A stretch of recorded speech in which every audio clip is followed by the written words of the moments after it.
Greetings and salutations. Welcome, everybody, to the Keyboard Kimura podcast, episode 38, presented by One Bone. I am your host, friendly neighborhood Spencer Man, Spencer Kyte, joined today by Antwyn Jackson to discuss some emerging talents in the UFC. This is a thing Antwyn and I have talked about a little bit on Twitter. We've thrown out some names. We've had a couple of laughs. We've talked about it privately.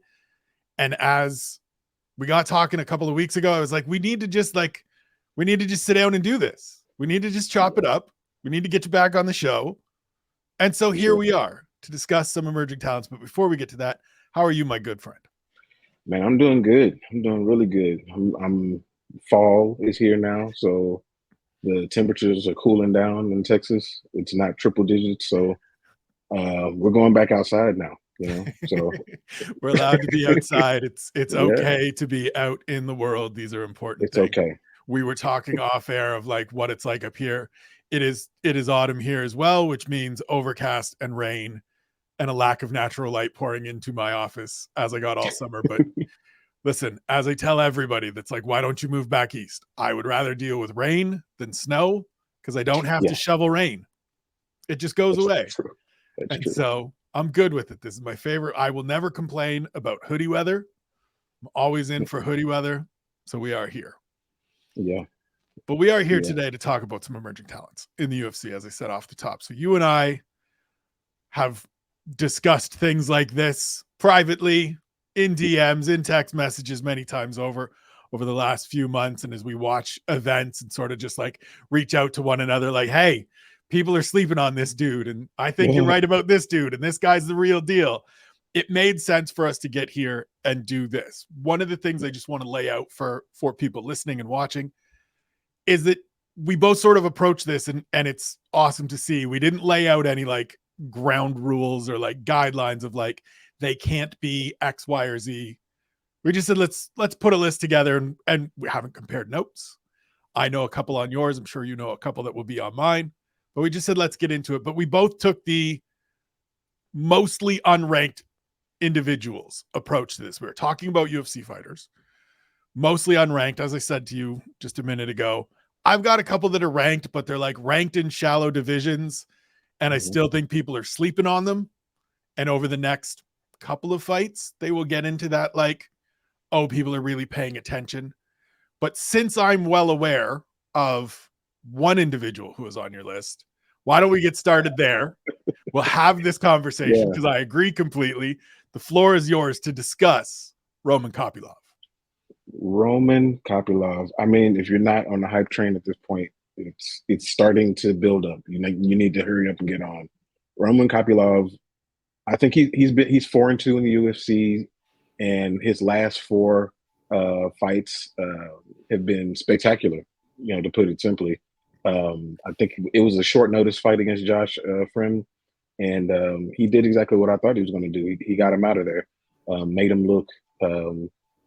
I guess not. I wouldn't say like an amateur, but he made him look very simplistic and got him out of there with a liver punch. I mean, I think that I almost wish that he was in a lower weight class, but he's only fought up. And before he was in the UFC, he fought at light heavyweight.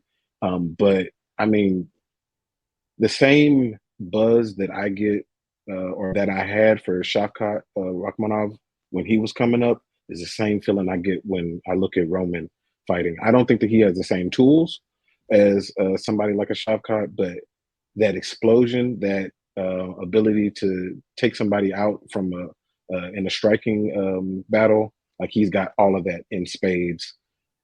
I definitely think that when it comes around and we're talking about this next year, he's going to be ranked and he's going to be in important fights, whether it be it's going to be in the top 10. I'll say that straight up. It's going to be in the top 10, 100%.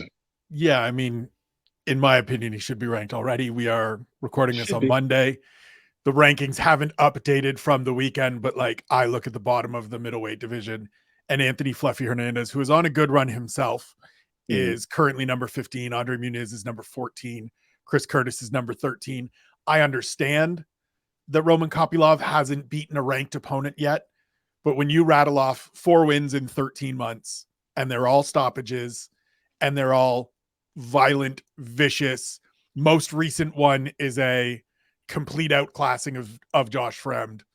That to me is one of those ones where it's like, if we're not putting him in the rankings, if he can't be 15, then he's at least like 16 or 17, and everybody needs to be paying attention. I have no idea what the ceiling is. But as I said, going into that fight with Josh Fremd and coming out of that fight with Josh Fremd, I'm here for the ride. I've got my ticket on the bandwagon, and I want to just see how far it can go, because I think for me with him, and I think for a lot of people with him, we got hung up on those initial 2 appearances, which there was a year off between the first UFC appearances, for his last fight outside of the UFC, and then his first UFC appearance, which was a loss to Carl Roberson.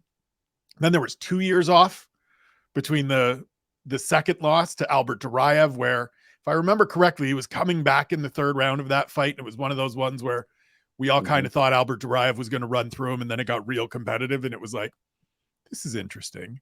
Yeah. And then he turned up in Paris last year and just kicked the head off of Alessio Di Chirico. And since then it's just been like, okay, every time he shows up, I'm like, let me just see if this is real. Let me see if what we just saw was legit. And each time out, he's shown it to be legit. I really liked the Claudio Ribeiro fight, because he had to deal with some adversity. He had to get stung and figure out, like, I need to get into space. And then the Josh Fremd fight was just that one where I look at a bunch of those guys in the lower third of the top 15, and I'm like, please let him get in there with some of these dudes, because the technical abilities, the varied striking to all levels, defensively pretty responsible, pretty sound.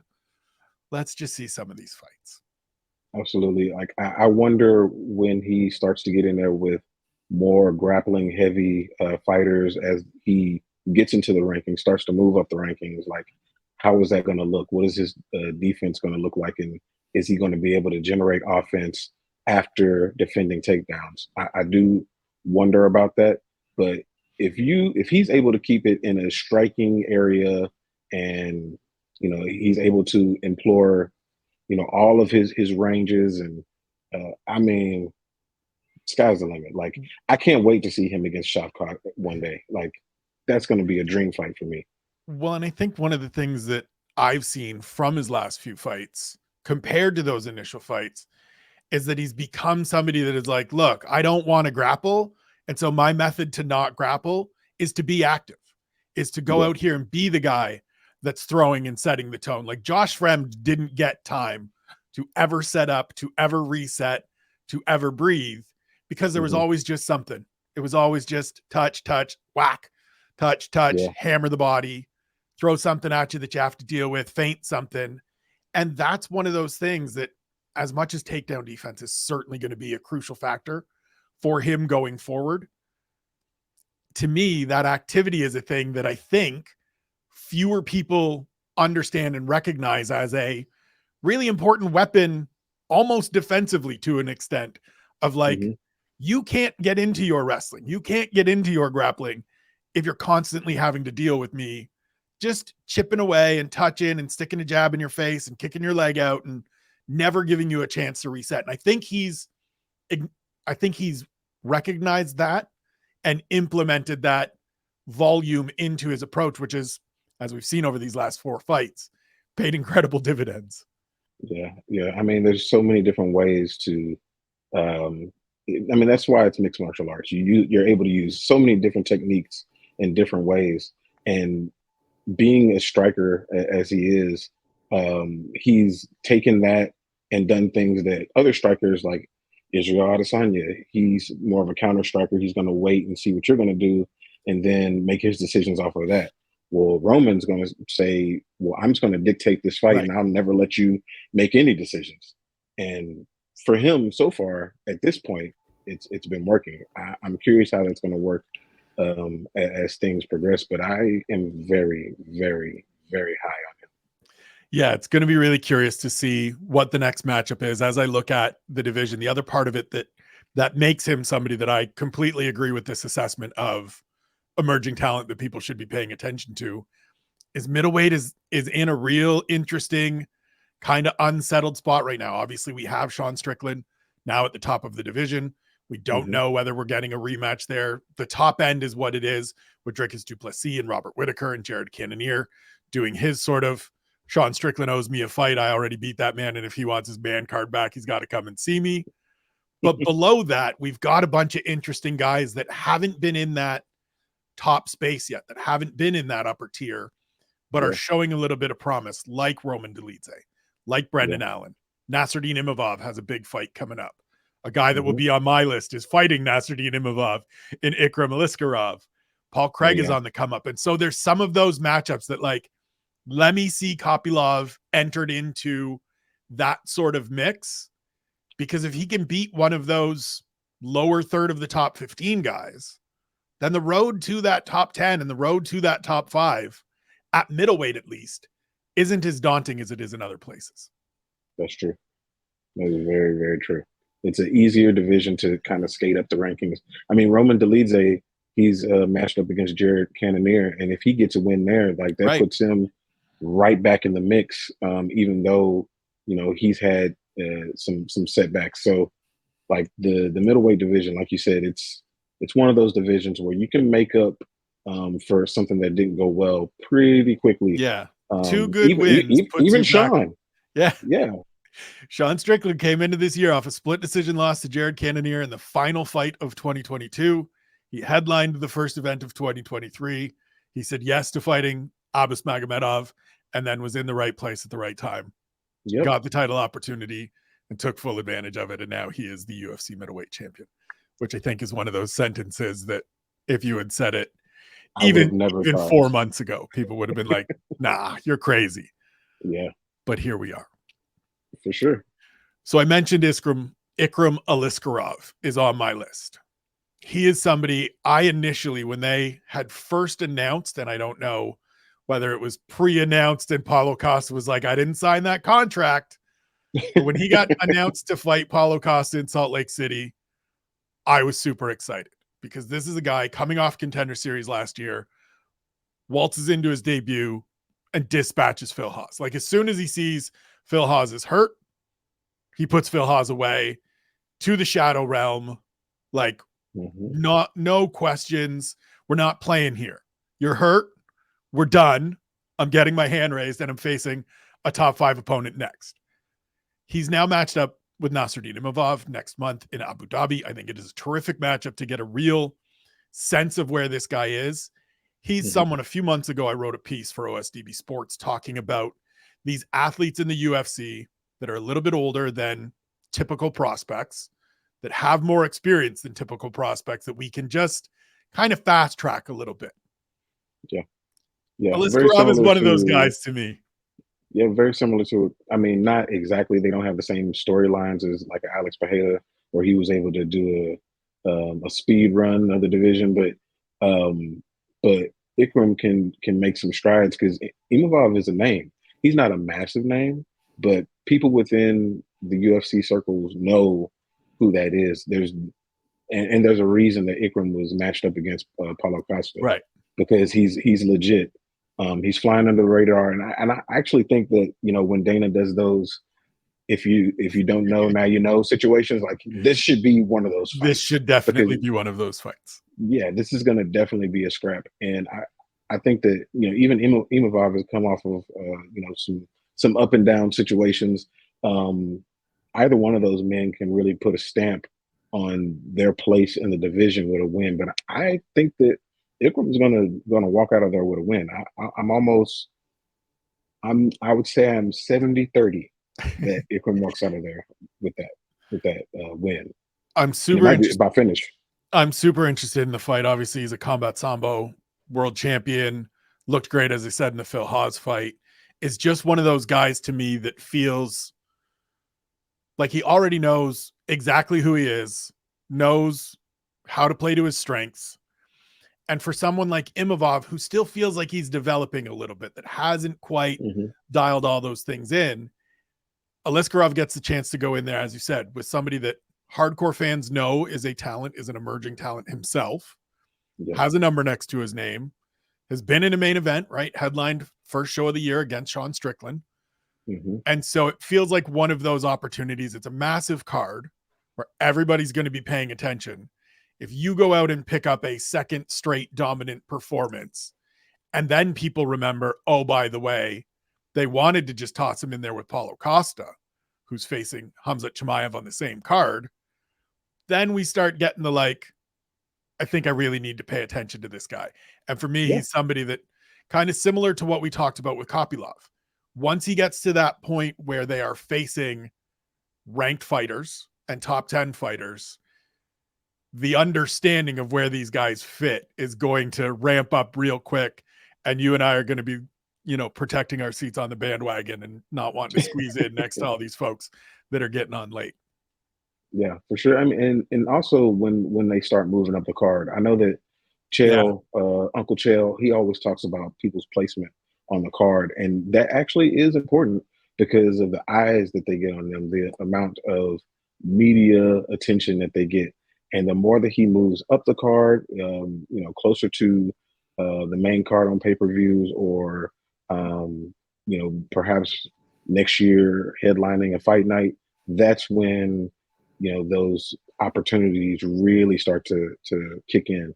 And I think that if he's able to get past this particular test, like, dude's going to shoot up there really fast. Yeah, I've always been someone that will advocate for, regardless of where fighters are on the card. We, as voices that cover this sport, know how good they are and need to talk about them regardless. But the point you made is 100% correct. Most people look at the fight card and go, the best fighters are on the main card. The best fight is the main event. And that's just not true. And so if you are Kopylov stuck on the prelims, if you are Aliskerov behind all of these big names, like, I think it's great that he's going to be surrounded by big names in Abu Dhabi for UFC 294, because it shows sort of that he belongs with them. But going forward, it's why we advocate for some of these, I'm sure, names that we will mention here, getting co-main event and main event opportunities, be it fight nights or televised prelims of pay-per-view shows, because those things carry weight and carry value. It's why I love writing the Fighters on the Rise series every week of like, here's just 3 names. Okay. Like, listen, they're not the main, most of the time it's not the main event, but these are people that are doing good things. Pay attention. And so far this year, they've done pretty well in the Octagon. So I'll give myself a little Barry Horowitz pat on my own back for that one. All right. Who else is on your list? Give me another name. All right. So here's another one. Here's a good one. And he's got a fight coming up soon too. I got David Onama out of Uganda. So he's been in the UFC for 5 fights, 3-2. But what I think kind of pushes him over is, one, his size for the division. He's 5'11". So there's a lot of featherweights who are shorter, who have smaller measurables. So that's a benefit. He's explosive. He's nasty. And he's not one-dimensional. So he can do things on the feet. But when I first saw him, I was worried about him getting taken down. I was like, okay, if he gets taken down, it's going to be a problem. But he's very competent on the ground, and he's a scrapper. So if he gets hurt, he's able to fight out of those situations and stay mindful of what's going on. And he's a finisher. I have super high hopes for David Onama in that division. And I mean, I think that he's taken the right fights to get up there. He's very active as well. He doesn't mind, he's not trying to cherry pick his fights. He's going to take whatever fight comes because he thinks he's that good. And I think he's that good as well. So David Onama is definitely 2024. He will be ranked at some point. Yeah, debuted short notice against Mason Jones, up a division, held his own, came down to featherweight, beat Mowgli Benitez in the first round. Chaotic fight with Nate Landwehr last year. Back into the win column with a good finish of Gabriel Silva, who is a very competent fighter, a very dangerous talent himself. Definitely a guy I like as well. You mentioned that he has a fight coming up, and I'm just trying to scroll through here and see who he's got. He's got Lucas Alexander in Sao Paulo.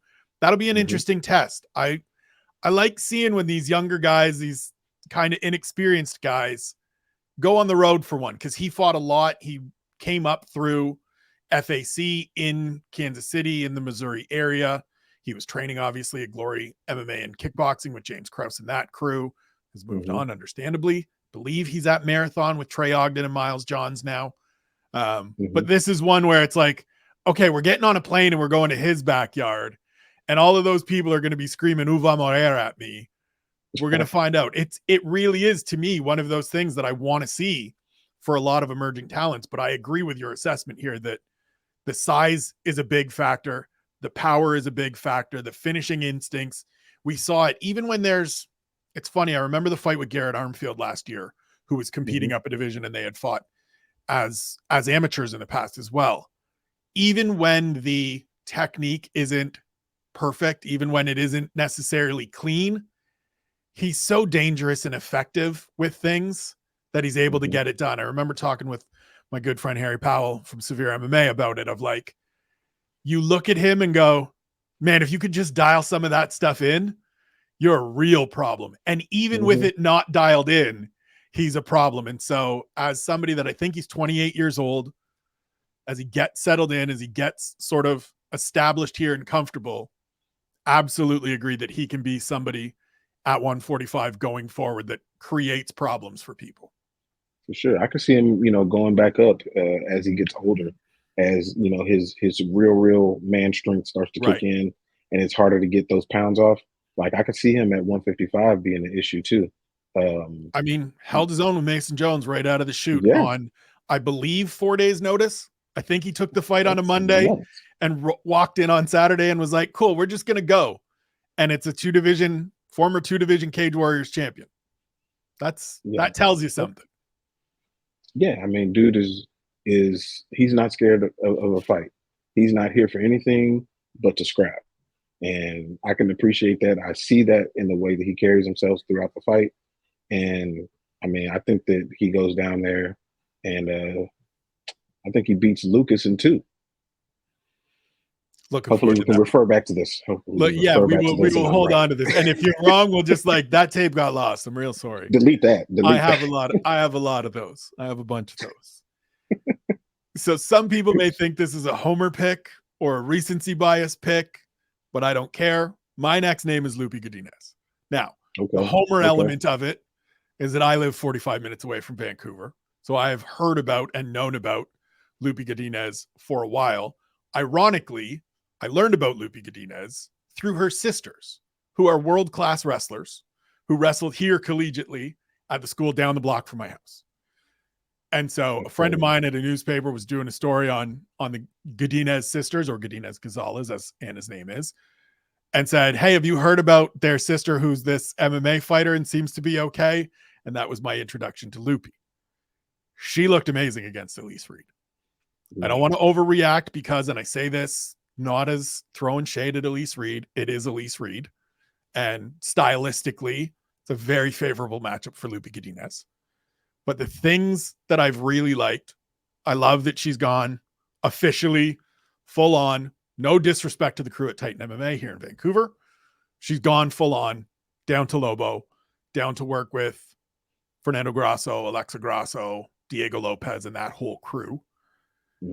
And we've seen that growth every time out. Her hands looked so much better last time out. The wrestling has always been there. The power has always been there. The strength has always been there. She looks like somebody that showed up in the UFC with, I believe, 5 fights and now has had 6 or 7 in the UFC and is putting it all together. Like, it's starting to gel. And as I look at that division, sort of the same thing that we were talking about with middleweight, there's a bunch of names there at strawweight who are kind of not necessarily ripe for the picking, but might be on their way out. Michelle Watterson Gomez is still ranked. Angie Hill, who Loopy Godinez has fought, is the only person to beat her in her last 6 fights. She's there. Marina Rodriguez looked terrific on the weekend, but I have no idea whether she is still a legitimate contender or kind of settling into that middle of the pack veteran test for everybody. I think we'll find that out in her next assignment, whatever that is. But it feels like there's a path for Loopy Godinez going forward, and I would not be surprised. She's currently ranked number 14. She's somebody that, to me, will be in the top 10 next year and top 10 going forward with greater upside. Absolutely. Loopy is the truth. So when I saw her fight Cynthia Calvillo versus that demolishing of Elise Reed Right, that we just saw, right, like it's night and day. Like I right. don't know what drills she's been doing, but she needs to keep doing those because I mean, and like you said, it is Elise Reed, no shade to her, but as far as like the level of competition, but like the striking that I saw when she was fighting Cynthia Calvillo versus what I saw against Elise Reed, it's night and day. Yeah, Um, and she's made so many strides. Like you said, she's with the right camp. You know, training with the champ, training with somebody who's so much bigger than her, and putting that kind of pressure on her on a daily basis is just going to make her better.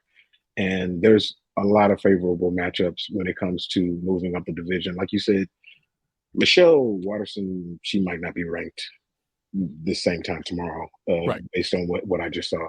But I I would love to see her actually fight somebody like a Marina Rodriguez, just to see like where is she at because Marina looked amazing, but that may just because Michelle's on her way out. I don't know, Right. but that would be an amazing test for Loopy, and I think that she's up for it. I definitely think that she's going to be top 10 next year, and I really want to see more of her personality, and hopefully we get to see that. You know, as like you said, with us in the MMA media, really pushing these fighters, you know, putting them on the pedestal that they should be on based on their performances. Yeah, I mean, I look at the division and I think I'd really like to see her against Luana Pinheiro. I'd really like to see her against somebody like Mackenzie Dern or Verna Jandiroba, even Tabitha Ricci. Get me some grappling in there and see whose hands are better. There just feels like there's opportunities, and with the combination for her, even taking out the development of her hands, just the physicality combined with the wrestling makes her Yeah. really interesting to me because you have somebody like Ricci who is a very technical grappler, terrific Hmm. Brazilian jiu-jitsu, but it's not a strength thing. It's a technique thing. It's a wear you down. It's a you make mistakes. And my Yep. grappling is better. Loopy can pick you up and just throw you around, as we saw against Elise Reed, but even as we saw in the debut, all the way back against Jessica Panay. You mentioned the Hmm. Cynthia Calvillo fight and the growth from that one to this one that we just saw. I believe that fight was the last one that she was up here in Vancouver for. The next two, Emily Ducote and Elise Reed, were I'm down here full time. I'm getting this work in with Fernando Grasso. I'm getting this work in with Alexa and with Irene Aldana and with Diego Lopez and this whole crew. And it's just been such an elevation that I can't Yeah. wait to see the next one. Absolutely. Absolutely. I think that I mean, that's people underestimate the value of moving to a camp that caters more to your skill. It's not necessarily saying that the camp that you are in is a bad camp.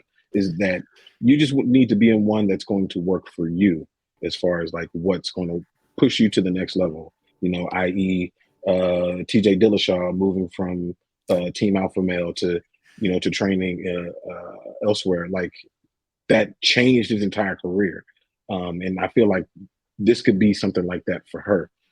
And more fighters should probably really look into that, as far as like just being loyal to themselves versus Right. being loyal to a team. Yeah, there comes a point, and I know a lot of people do. They're like, oh, they need to go to a bigger gym. For me, it's not necessarily that you need to go to a bigger gym. It's exactly what you just articulated. You need to Mhm. find people that are going to maximize what you can do and help you in the areas where you have shortfalls. If that is a bigger gym, if that means going to an ATT or a Kill Cliff or an Extreme Couture, fine, so be it. But if that means for Loopy Godinez going back to Mexico and training with a relatively small team at Lobo, but a good team that has all the fundamental pieces that she needs, Yep. perfect. Seems like a great collaboration. Tremendous results last time out. Can't wait to see what 2024 holds. Who is Yep. somebody else on your list? Ooh, okay. Looking at my list, who should I go with? I'm gonna go with Michael Morales. He is on my So list. there's one. So I mean, he's 3-0 in the UFC. I actually did see him in person when they came here to Dallas. So I was able to see, you know, just what he can do. But his last fight against Max Griffin, which is a tough fight, friend of the pod, Max Griffin, a veteran, somebody who's not going to take it easy on you, who's not going to make it easy on you. And, his middle name is Pain for a reason. And Michael Morales looked like he belongs. He looked like not like a 24-year-old boy. He looked like a man in there. And I mean, he's got the look. He's, got the swag that apparently comes from Ecuador, like Cheeto. Like he's got the total package. I don't know if does he speak English? I don't know if he's speaking English. I don't think he does comfortably yet, is the way I will put it. I think there's certainly some, but he will be somebody that for the next little while will be relying on the homie Fabiano Busquet. Well, if he can build that in, I mean, they got a future star on their hands with Michael Morales, and he's not taking any easy fights either. He's fighting Jake Matthews, who could be another person that's on the list because of what he's able to do. He's a person that can be a problem in the division too. But Michael Morales, I mean, I don't know. Like, dude's a finisher. He's nasty, just like David Onama is. Like, I definitely think that he's going to be ranked as well when we do this next year. Yeah, 24 years old, 3-0 in the UFC, 15-0 overall, 6 feet tall, big long reach on him. Finished Trevin Giles, finished Adam Fugit. As you mentioned, a good tough test against our mutual friend and friend of these shows, Max Payne Griffin, last time out. It was one of those fights to me that I was really happy that it didn't end early. I was really happy that it was difficult from a talent assessment standpoint, because you got to get through that. Like, Max is one of those dudes that, as you said, he's not going to make it easy for you. He's going to be in your face. It's going to be ugly. It's going to hurt. It's going to suck. And if you can beat him, that tells me something. And he was able to edge out the victory. It's super close, competitive fight. I'm okay with that at 24. I'm okay with that as you're just really, truly getting your toes wet in the UFC. I think this fight with Jake Matthews is one that has the potential to be the real eye-opener for a lot of people. Because Jake Matthews is somebody that has been in the UFC for a number of years now, fought in the UFC for a decade, still only 29, which is just ridiculous. Coming off a good win, has been in there with some good names, has some good wins in the bank. I think people always forget that he absolutely dominated Li Jingliang like 4 or 5 years ago. But there's been a couple setbacks, and there's been a couple fights against strikers where it's like, this hasn't gone well, Jake Matthews. And I have a feeling that Michael Morales might be one of those matchups for Jake Matthews where it's like, sorry, this isn't your night. This young fella here is going to show out and make everybody realize why you and I have him on our list of emerging talents in the UFC. For sure. I think for Michael, what I want to see is his decision making. Like, when it comes to younger fighters, just like in regular life, your decision making is what makes you stand apart from other people. And people who are longer in the tooth in the game, when they're 29, 30, 31, they tend to make better decisions within the fight itself. And I'm curious what decisions a young Michael Morales is going to make when things don't necessarily go the way that he thought that they were going to go. Because, like you said, Jake Matthews has been doing this in the UFC for a decade.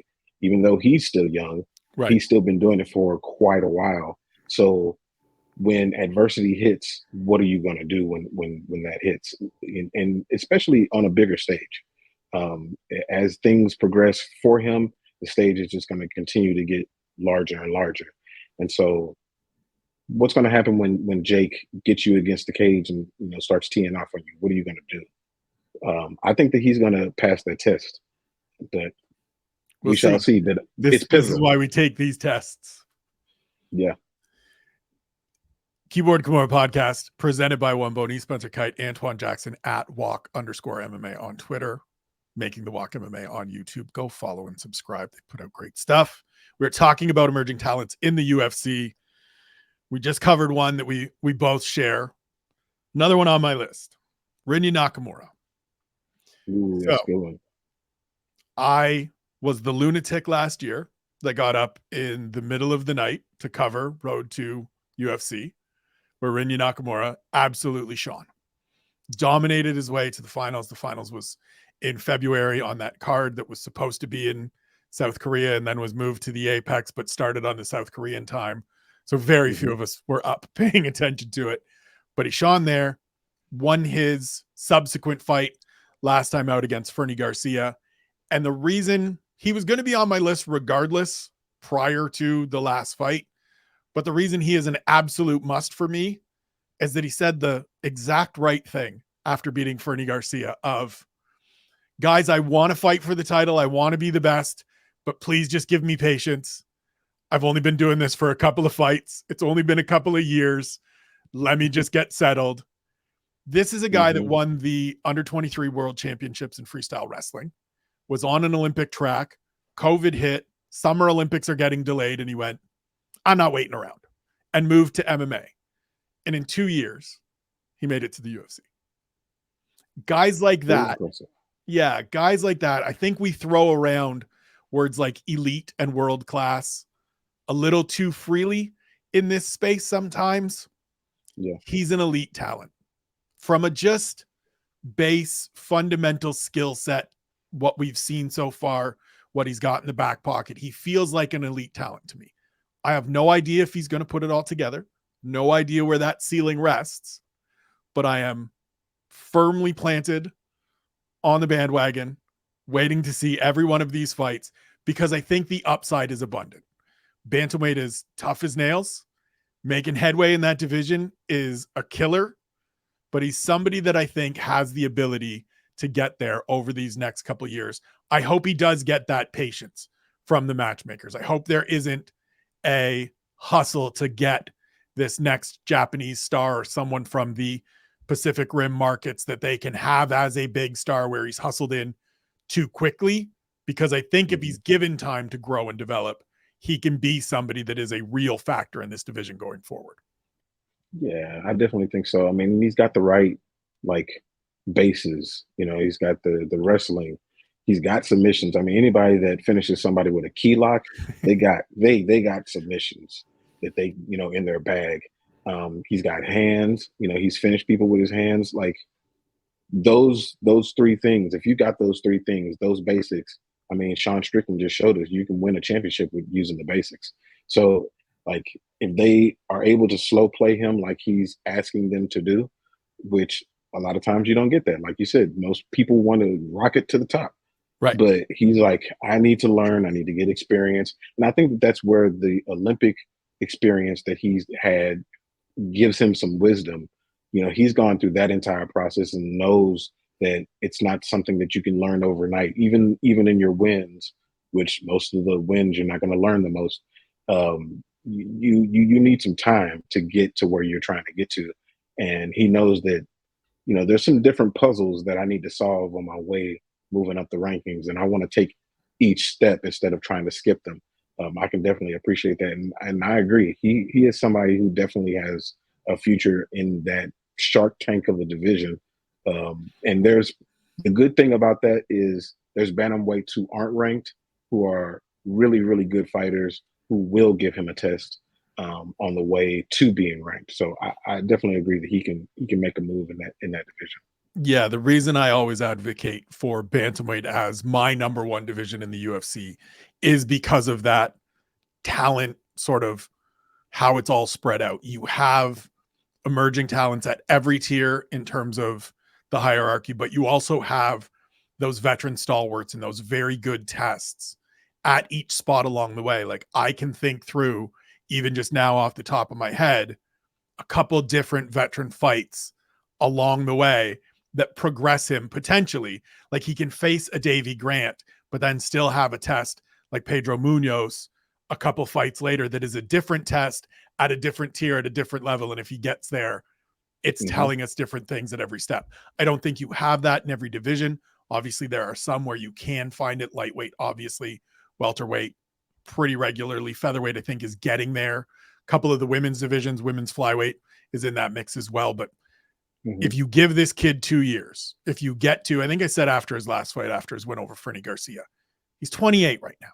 If you give him 4 or 5 fights over the next 2 years, progressing incrementally, taking those little steps forward, you might end up with a fighter that is 12, 13-0 at 30 years old in his athletic prime, figured out who he is as a fighter, figured out how to deploy his considerable weapons.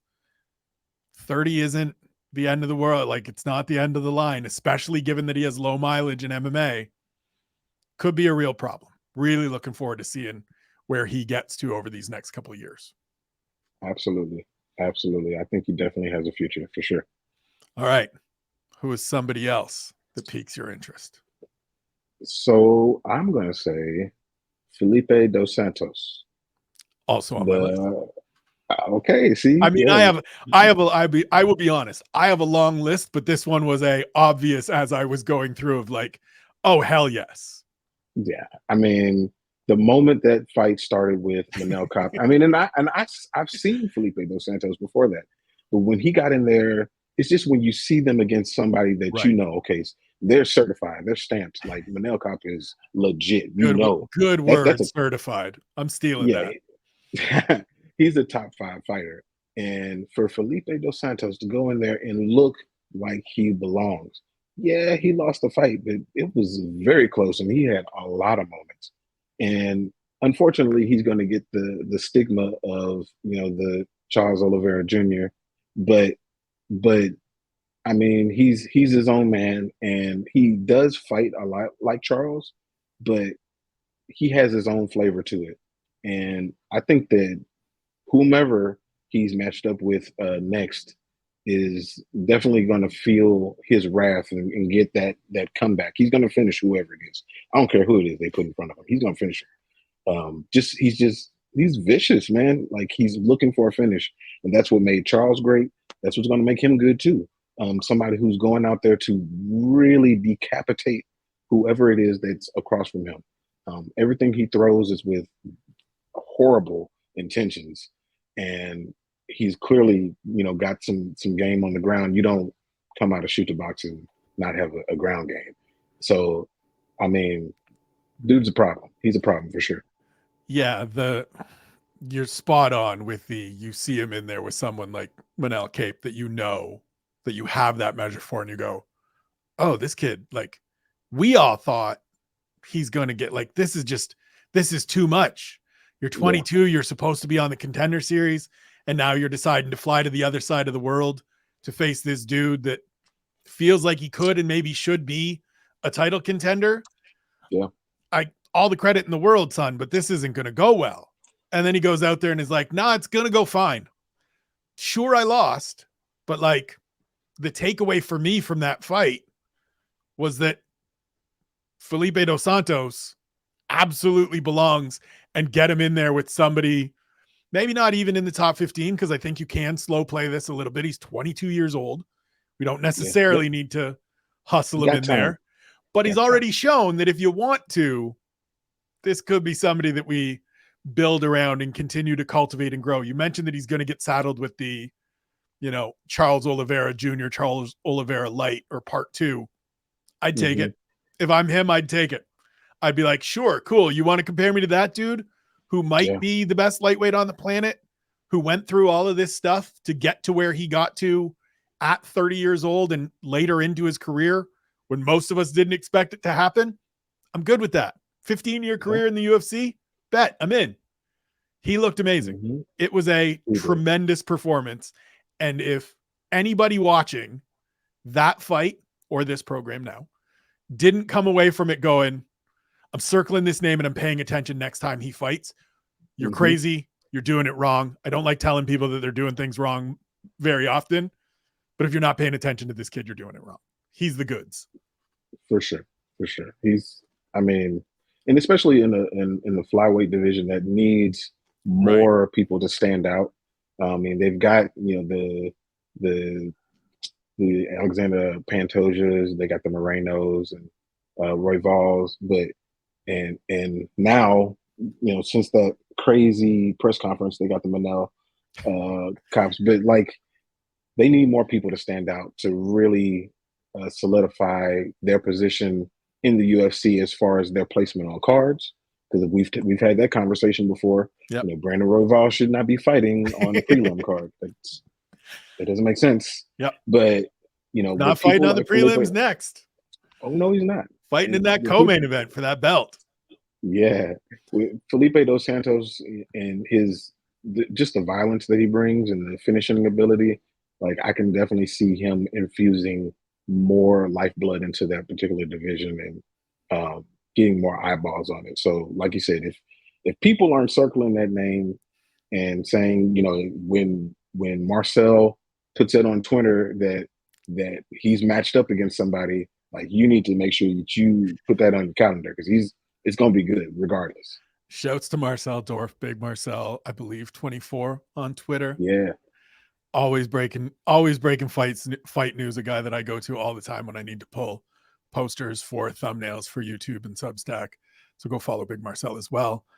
Just to wrap what you're saying about the division, I've got the rankings here in front of me, and there's just a bunch of guys that, as always, no disrespect to them, but they just feel like dudes that I'm not necessarily all that excited about seeing, like Alex Perez, like Tim Elliott, like Tahir Ulembekov, like David Dvorak, that have been around and had their opportunities and kind of topped out where they topped out for whatever reason. And like, look, I'm not knocking Alex Perez, who has had a ton of health issues over the last couple of years, but there's that room to grow, similar to what we were talking about with Loopy Godinez, where there's these names that are ahead of a bunch of these people.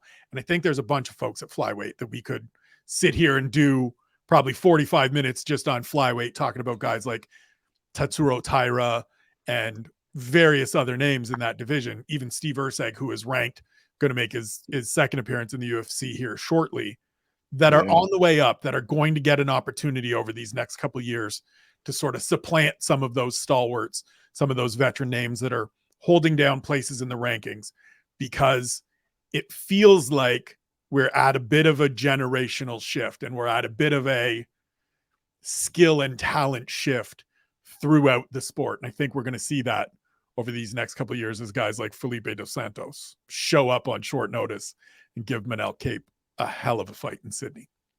Yeah, for sure. For sure.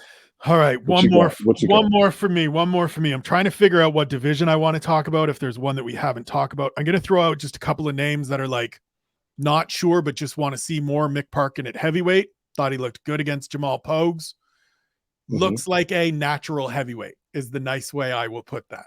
Doesn't look like a dude that, like me, is a heavyweight because I just don't exercise and I like fast food and fried food and good eats and barbecue and chicken wings and stuff like that.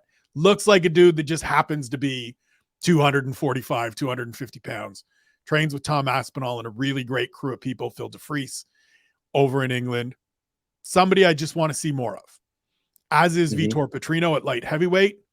He got literally walked through his fight with Anton Turkalj by his corner and his last fight, and I can't remember who it was off the top of my head, but is a guy that is at that point where he needs his coaches shouting at him all the things to do. So he's green as can be. He is still wet behind the ears. But light heavyweight is you win 2 or 3 and suddenly you're facing a name, and this dude looks the part. 26, big, strong, powerful. If he starts figuring some of this stuff out, he could be somebody that makes some waves. His physical attributes are insane. He reminds me of a young Thiago Santos. Yes. Just a big, powerful, you do not want to get hit by this dude. He will ruin your day. Yes. I think both of the Basharat brothers are worth paying attention to. Shout to Javid and Farid. Both had good performances lately. Certainly looking forward to seeing Javid out there against Victor Henry. I believe that is on that card in Abu Dhabi as well. But the one I'm going to settle on is Nurullo Aliev. Who just feels like another one of those. Look, it's a young, still a little bit raw, still a little bit green. I believe he's 23 years old, unbeaten. Just going to wrestle the hell out of you for now. And if he adds some more onto it, like feels like, and I don't like making these sorts of comparisons very often, but kind of just has a little bit of that young Islam feeling to me of like, right now he's just grappling, but as he gets the rest of it put together, let's just see. He has a fight coming up, I believe, in New York City as part of that card at Madison Square Garden. I'm just going to pull up and see who it is because I can't remember off the top of my mind. And it's Matoy Shrambeski, who has looked good so far in 2 fights, is a veteran, is another grappler, showed some good kickboxing last time out. It feels like a real good test. It feels like a real chance to get a sense of where he fits in the division in terms of like, are we ready to move forward? Do we need to just hang back? Do we need to hold tight for a minute? But through 2 fights that I've seen, both Contender Series and then into his UFC debut, somebody I'm definitely paying long-term attention to. Yeah, I mean, I think that you hit it spot on as far as like his wrestling. But the good thing about wrestling, if you're going to have a base that can carry you through fights, that's the one. And if you need to start to add on and bolt on abilities after that, wrestling is the one that you want to have, and especially the type of wrestling that he has, especially for that division, for the lightweight division. There's a lot of people at the lower end of the top 15 and right outside the top 15 who are specialists in one particular area, and if he's able to get a hold of any of those people, it's going to be a bad night for him. And as he continues to grow and adds those striking skills I think that he's a future problem, as long as they play it the right way. Right. As long as they give him just a little bit here and there. And luckily, he's not in a situation like a Paddy Pimblett where they got to push him out there because he's so big, he's so popular. They need to see him. He's not in that position, so they're able to kind of take their time and slow play it. So I think that he's in a good position. He has a good base, and he has a really good opportunity to start moving up and move towards the top 15 at the right pace. Yeah, 23 years old, 8-0 overall, 1-0 in the UFC. The slope. I'm so fascinated over these next couple years to just see the decision making that gets made by Mick Maynard and Sean Shelby in terms of who gets booked hard, who gets booked quickly, who gets pushed, who they take a little bit of that. Let's go patiently here. Let's allow them to grow, because as you said, a lot of it doesn't necessarily matter about experience. It's marketability, it's fan interest, it's things of that nature. Right now, Aliev doesn't have that here in North America, but we saw in his last fight a massive crowd following in his native Tajikistan. I think that's going to be a thing that as we continue to go forward, that could help propel him a little bit. But he feels to me like a guy that can kind of get a little bit of that. I mean, Islam got that on his way up, right? Lost his second fight in the UFC, and then it was, we'll just take our time.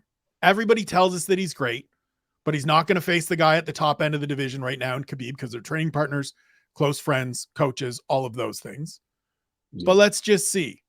So we can maybe get I would like to see, obviously he's got a fight coming up to close out this year, get 2 or 3 more next year, see if we can get that to 10, 11, 12 and 0 and just see what the progression is.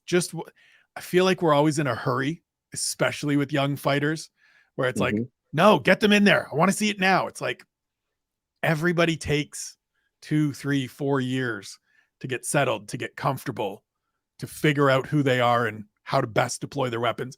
Not everybody gets there, but let's give as many people the opportunity to do that as possible, because it's not like we're running out of names at lightweight right now.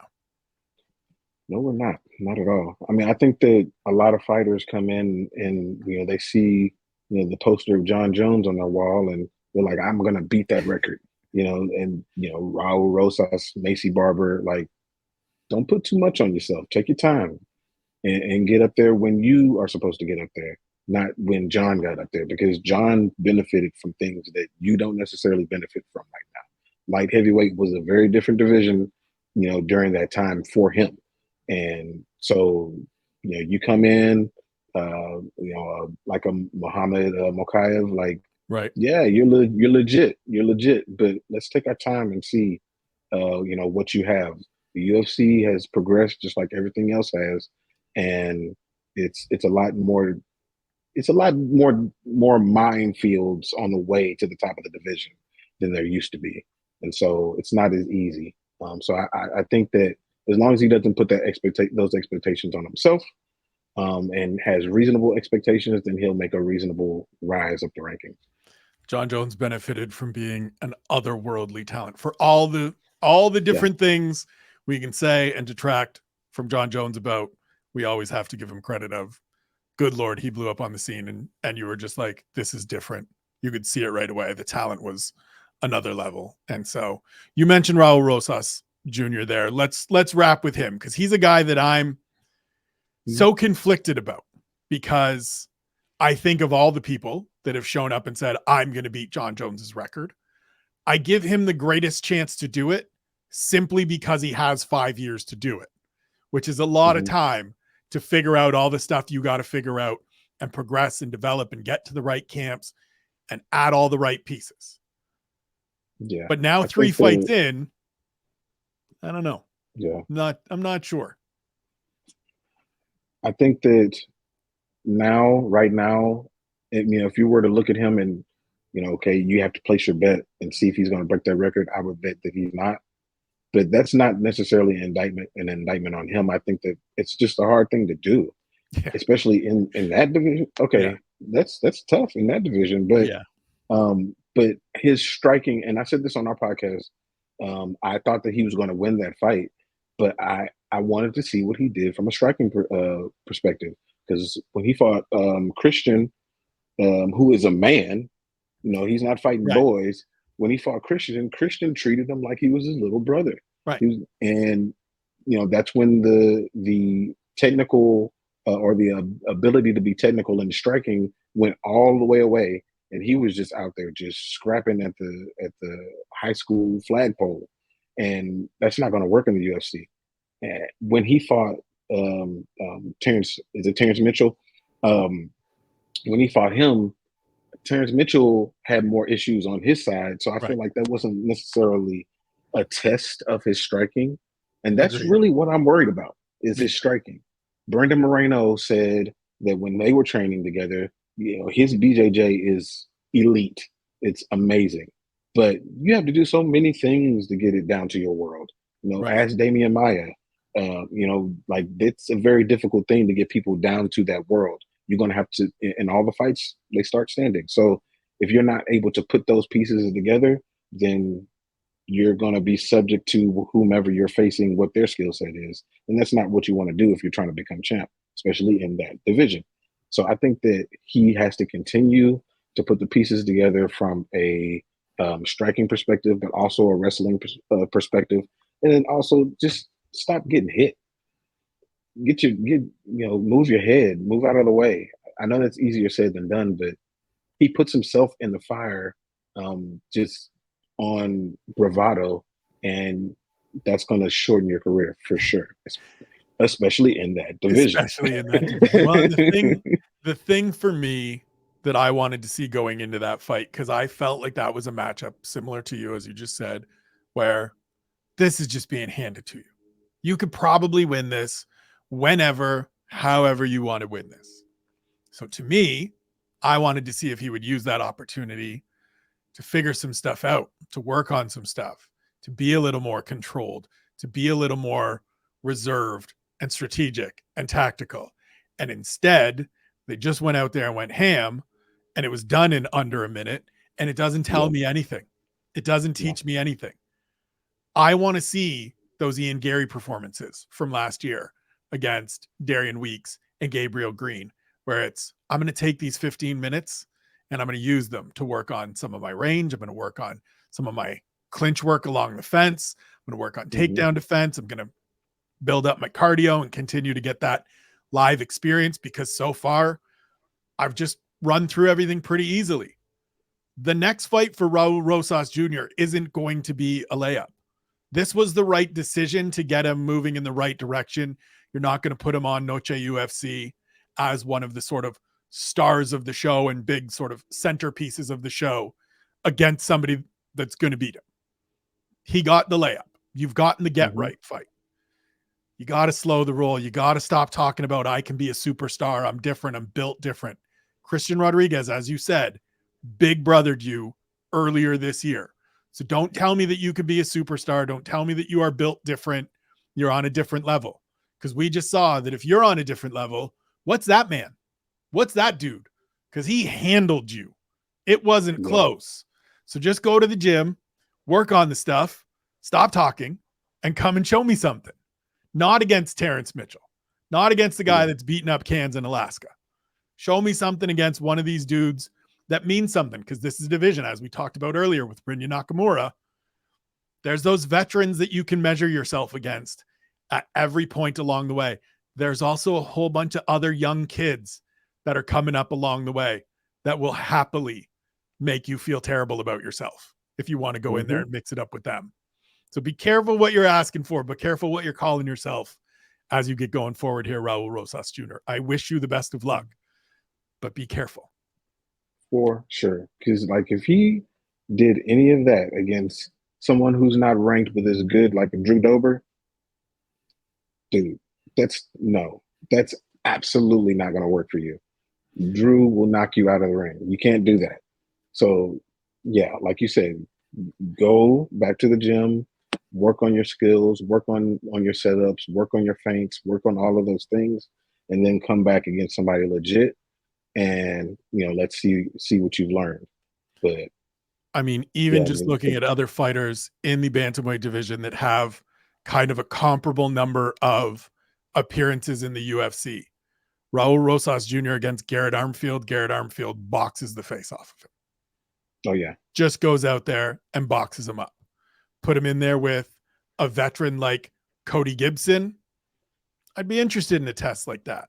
Put him in there against somebody like, I think the name that I advocated for when I did my like post-fight matchmaking after Noche UFC was fellow Canadian Chad Anheliger, who has a ton of experience, but is 1-1 in the UFC, isn't a guy that's going to blow the doors off you, but will beat you if you're not ready. Beat Brady Heastand before Brady went into the Ultimate Fighter house. And so feels like the right kind of test. Let's see you in there against a guy like that knows who he is, can do a little bit of everything pretty well, moves well, good conditioning, tons of experience. Beat one of those guys and then we can talk. So would you have him match up against somebody from an age perspective? Would you just disregard age, or would you match him up against somebody that's kind of in the similar age range, maybe like in their 20s, mid-20s, something like that? So I think I would go probably to that more veteran test, because I don't necessarily need to saddle either he or the other really young fighter. Like there's no one in his actual age bracket, right? He turns 19 next month. You've got guys like Cameron Simon who are 22 coming up on 23 at the end of the year. But really you're talking about he would have to be fighting somebody that's 23 to 27. And for me, I would rather have him pass that even more veteran test of a guy like Chad Anheliger, who is 36, I believe. You could put him in there with a 31-year-old like Brad Katona. You could put him in there with even a 29-year-old like Damone Blackshear, just to get that measure, just to sort of set even for him of like, this is what it's going to take for you to just move forward right now. I don't necessarily want to throw him in there with another inexperienced guy, because I don't think it tells me that much. But if you wanted to do, Callan Loughran coming off his loss in Paris, I'd certainly watch it, but I think Callan Loughran runs through him, because I just don't think Rosas is at that point yet to what you were saying, where the skills can be there, but the application of things isn't there yet. It's still just Tasmanian Devil. Yep, absolutely. And for the record, I think Brad Katona beats him too. Oh, handily. Handily. I think he does. I think there's a lot of, I think the thing for me in watching that fight with Terrence Mitchell, as much as he got him out of there in under a minute, you said it earlier, get your hands up, stop getting hit as much.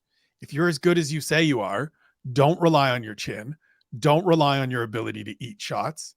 Cover up a little bit, be defensively responsible, get to your spots, land your stuff, but it doesn't have to be you land one, but I land heavier. And until he figures some of that stuff out, there's going to be, every appearance is going to be a like, he should win, but maybe he won't. And you got to just start stringing together some good performances. Yep, get you a nice streak going. Yeah. I will let you get out of here. This has been an absolute pleasure. Before I do sign off, please let everybody know where they can follow you, where they can consume your content, because it is absolutely worth tuning in for, worth subscribing for. For sure. So, Making the Walk podcast here on YouTube, also on Spotify, Apple, wherever you get your podcast, and then on Twitter and Instagram, at The Walk.